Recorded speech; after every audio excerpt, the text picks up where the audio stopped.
Day 178, the Comstock Lode. I almost didn't include this video in the 365 Days of San Francisco series because I do want this to be very, very, very centered and focused on San Francisco. Because this did not take place in San Francisco, that's why I thought about not including it. But the truth is, the gold rush also took place outside of San Francisco.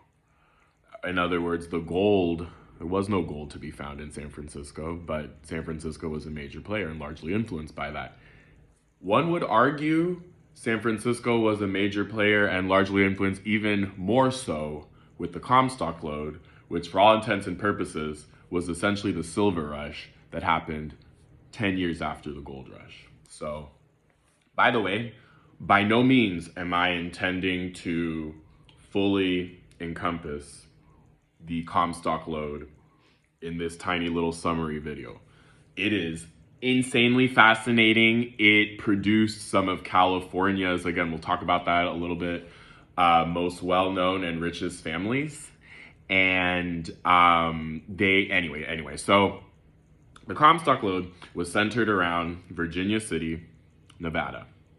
So again, what does it have to do with San Francisco? San Francisco is the largest coastal city, the closest coastal city, again, surrounded by water on three sides. So has that, just for that alone, has that international perspective and focus, which is what made the gold rush so successful. The thing is, a silver rush, hop piggybacking on the back of a very hyped up gold rush was like, again, the perfect timing and perfect setting.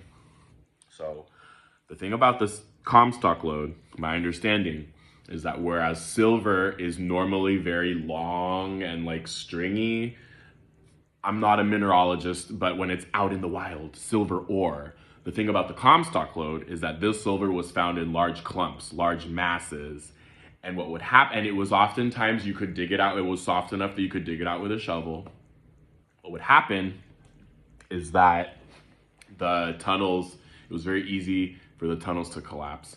And so the Comstock Lode, this timing, around the timing of this mining of the silver ore, they actually invented a process that I vaguely remember the name of, but that essentially to stop the tunnels from collapsing. So it was a huge problem. Thousands of people, miners, were dying.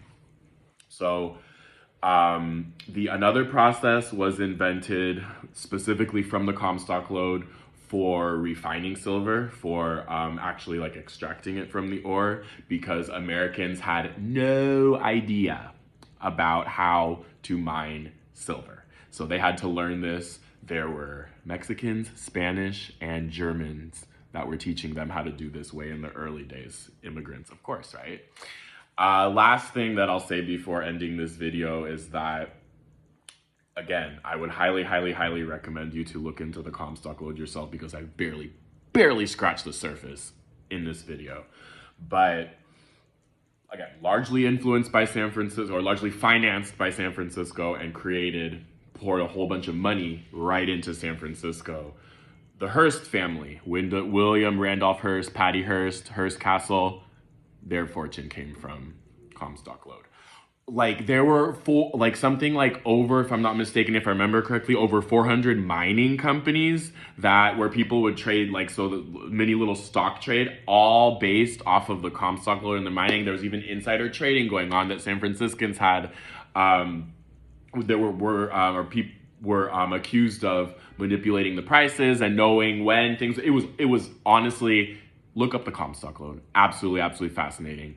At least one Nevada U.S. senator and more than one California U.S. senators also financed their careers from the Comstock Lode. Again, way back in 1860s and 70s. So anyway, that's a little bit about the Comstock Lode.